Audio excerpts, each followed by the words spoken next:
Hello and welcome back, guys, to another video. Yeah, it's been a while now since my previous video, but I had to take a bit of a break to be able to do what I said I was going to do at the end of the last video to be able to make this video. So at the end of the last video I did say that I'm going to stop smoking, and ever since I have done so. It's been 3 weeks since I stopped smoking, and yeah, I'm going to give you guys, to anyone that this applies to or anyone that wants to use this, 5 steps in 5 minutes on how to stop smoking, and hopefully it helps you. Step number 1 would be to curate the thought. Start the process of deciding that this is what you want to do. Making the choice or creating just a thought process in your head just puts you in a much better position to start. I don't think it's going to happen if you just decide today I'm going to start. Curate the thought and build it up for yourself as something that you really do want to stop doing. I believe that would lead to the best kind of success that you can find. So I would definitely say step number 1 would be to curate the thought and just put it into your head. Start dabbling with the idea. Step number two would be to create a intrinsic motivator. Find a why for yourself and not a why for someone or something outside of yourself. Find the reason you want to do it for yourself. It could be wanting to live a longer, happier, maybe not happier, but a longer, healthier life. It could be numerous factors. Just find a why for yourself. I would say finding an intrinsic motivator is probably one of the most important things to do when it comes to making this decision. And like I mentioned, not a reason outside of yourself. This is a purely selfish reason on why you would like to stop smoking. Step 3 would be to find one extrinsic motivator that that drives you to stop smoking. This could be, I don't know, your partner wants you to stop smoking and you want to do it for them, or you. For me, my extrinsic motivators, I said I was gonna do it in a video, so I was forced to do it, and that was like an extrinsic motivator for me. And actually, I found it saying it to people and causing a scenario where if you don't stop, you basically failed.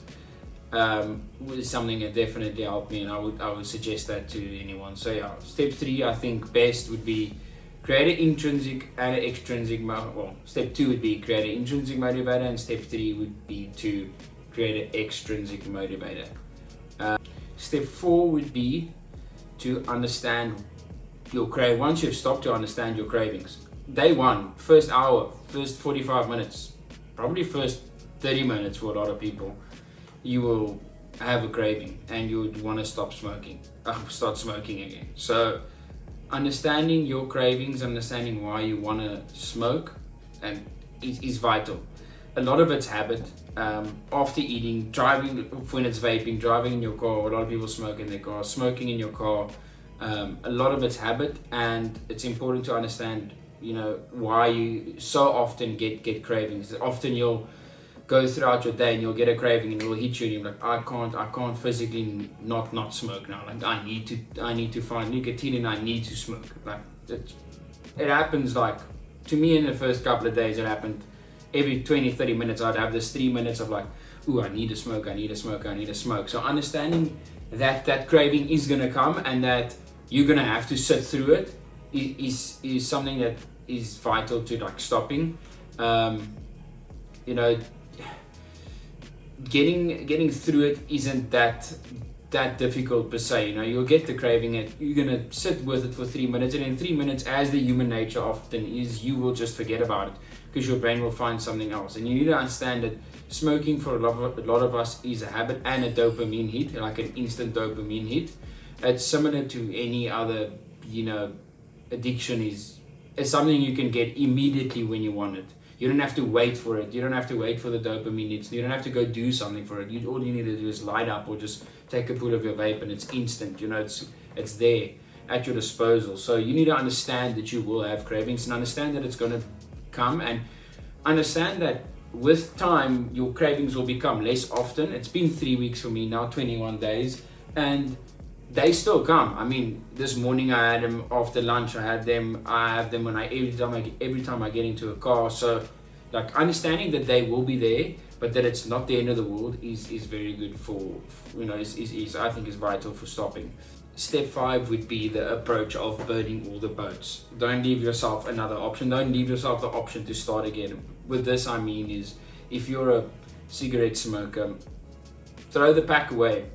Don't allow yourself to drive to go buy a new one. Don't keep one pack somewhere in case the craving gets too bad. If you're a vapor, get rid of the vapes. Get rid of all the vapes in your house, in your room, don't. If you know all your friends are vaping, and if you go out with them to party, you are gonna vape. Stay away from the party for 2-3 weeks.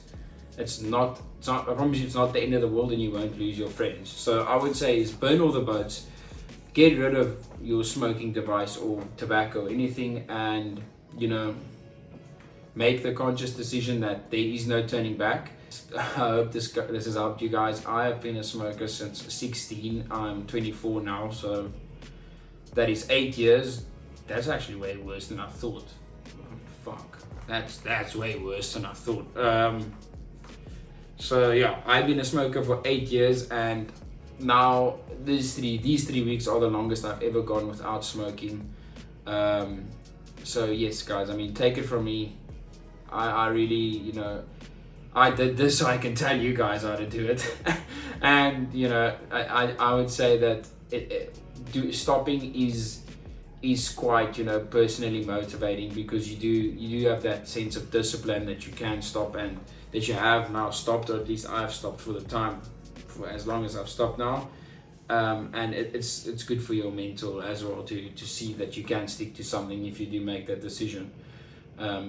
So yeah, guys, I mean, that's been it. I hope this helps you guys. And yeah, that's 5 steps on how to stop smoking, and hopefully within 5 minutes. I haven't even checked. I didn't even stop speaking. This is like, yeah, I just did this basically uncut. All right, cheers, guys. Have a good one.